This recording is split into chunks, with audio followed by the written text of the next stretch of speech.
Përshëndetje të gjithëve, mirë se erdhët sërish në kanalin tim. Gatimi i bukës me tharm natyral nuk është thjesht një recet, është urim, pasion dhe dashuri. Sot po ndaj me ju gjithë procesin e përgatitjes së kësaj buke me tharm, e cila ka të shijen që vetëm buka me tharm e ka. Fillojmë nga puna. Si e shikoni, këtu kam përbërësit. Ky është tharmi natyral të cilin unë e kam përgatitur vetë në shtëpi. Do marrim diku te 100 gram me tharm.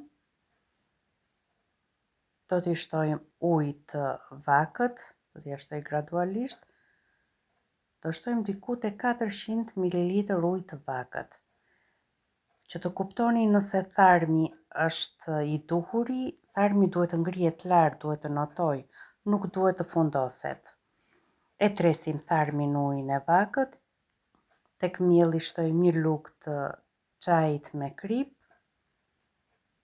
e përzijmë kripën me mielin dhe pak nga pak do fillojmë të shtojmë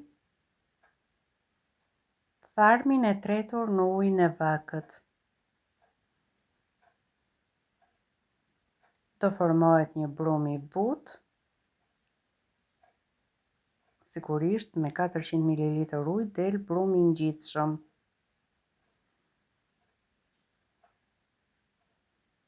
Edhe reo ndihmon nënën duke i hedhur ujin. Aromën e tharmit edhe reo po e nuhat.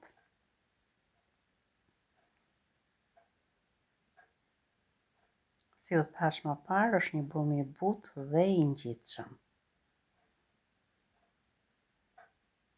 Nuk ka nevojë për përzierje shumë, e lëm të pushoj për 2 orë, ndërkohë ne shtojmë tharmin diku tek 2 lugë të gjellës me miell dhe 2 lugë me ujë. E përziejmë, e lëm të aktivizohet sërish dhe më pas e ruajmë në frigorifer.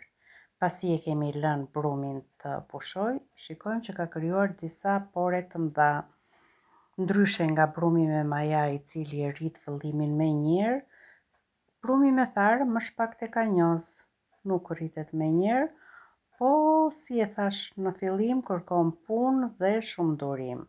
I bëjmë vetëm këtë të rreqen, e tërheqim dhe e palosim në këtë mënyrë.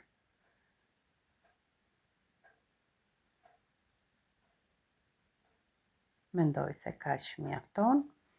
I vendosim kapakun, e lëm sërish 2 orë të tjera. Shikoni flluzkat që ka formuar. Sërish do t'i bëjmë atë të rreqen. E tërheqim brumin, e palosim në qendër.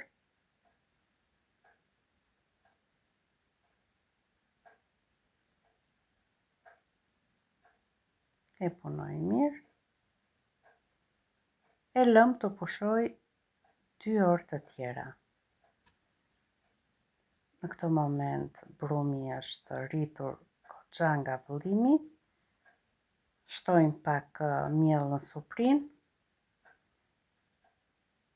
dhe shtojmë të gjithë sasinë e brumit në suprin. E hapim duke e tërhequr brumin dhe ndryshe nga 2 herët e tjera do ta palosim.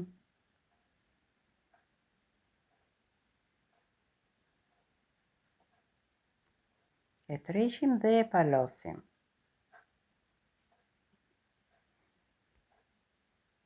E bëjmë rulon nga ana tjetër që të bëhet një top i mbledhur.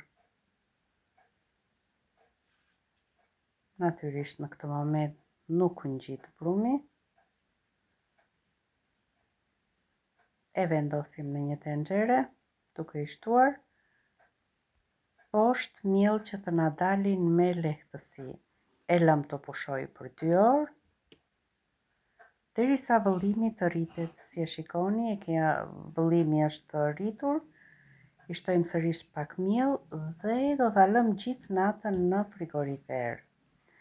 Dhe këtu unë mendoj se gabova, pasi e lash në frigorifer, ai ka rënë pak nga vëllimi. Duhet ta fusja në frigorifer në një moment më para. E kam pjekur për 30 minuta në 250 gradë dhe shikojeni